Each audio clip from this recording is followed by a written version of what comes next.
जय city वैदिक शेतकरी मित्र, प्रश्न तुमचे उत्तर आमचे या सदरामध्ये आपलं स्वागत आहे। सुमंत देशमुख यांनी कमेंट्स केलेले मित्र हो, कुठली गाय ही 3 टप्प्यामध्ये दूध देते 20, 15, 10। तर याविषयी थोडंसं सविस्तर बोलावं हा व्हिडिओ आपल्यासाठी बनवत आहे। मिल्क चार्जर आणि ॲनिमल हेल्थ चार्जर हे एससीटी वैदिकची 2 उत्पादनं दूध व्यवसायामध्ये आज शेतकऱ्यांसाठी संजीवनी ठरत आहे। याच्या माध्यमातून जनावरांचा जो दुधाळ काळ आहे, म्हणजे दूध देण्याचा जो काळ आहे, तो 3 ते 4 महिन्यावरून 7 ते 8 महिन्यापर्यंत वाढतो।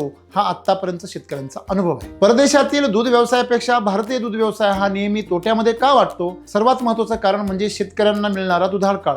दुधाळ काळ म्हणजे दूध देण्याचा जो काळ आहे, हा काळ कमी असल्यामुळे शेतकऱ्यांना जी टोटल क्वांटिटी आहे दुधाची ती 1.5 ते 2 हजाराच्या पुढे जात नाही। ज्या वेळेस तुमची 20 लिटरची गाय पहिले 3 महिने 20 लिटर दूध देते, त्यानंतरचे 2 महिने ती 15 लिटर वर येते आणि त्यानंतर ती 2 महिने 10 लिटर वर येते। अशा प्रकारे दुधाचा जो तिचा टप्पा आहे हा उतरत जातो। हे एक सर्वोत्कृष्ट आदर्श प्रमाण आहे। परंतु वास्तविक पाहता पहिले 3 महिने गाय 20 लिटर पूर्ण क्षमतेने दूध देते, त्यानंतरचा 1 महिना ती 15 लिटर वर येते, त्यानंतरचा 1 महिना ती 10 लिटर वर येते आणि त्यानंतरचा 1 महिना ती पुन्हा 7 ते 8 लिटर वर येते। अशा प्रकारे तिची गाय जी आहे तिचं दूध कमी होत जातं। अशा परिस्थितीमध्ये शेतकऱ्याचं मोठ्या प्रमाणामध्ये नुकसान होतं। एससीटी वैदिक मध्ये हे जे प्रमाण आहे ते 20 लिटर पहिले 3 महिने आणि नंतरचे 3 महिने ती 15 लिटरवर 15 लिटर पेक्षाही जास्त म्हणजे सरासरी 17 ते 18 लिटरवर ती स्थिर होते। यामुळे मिल्क चार्जर आणि ॲनिमल हेल्थ चार्जरच्या मदतीने आपण जनावरांची दूध देण्याची क्षमता ही वाढवू शकता, कारण ते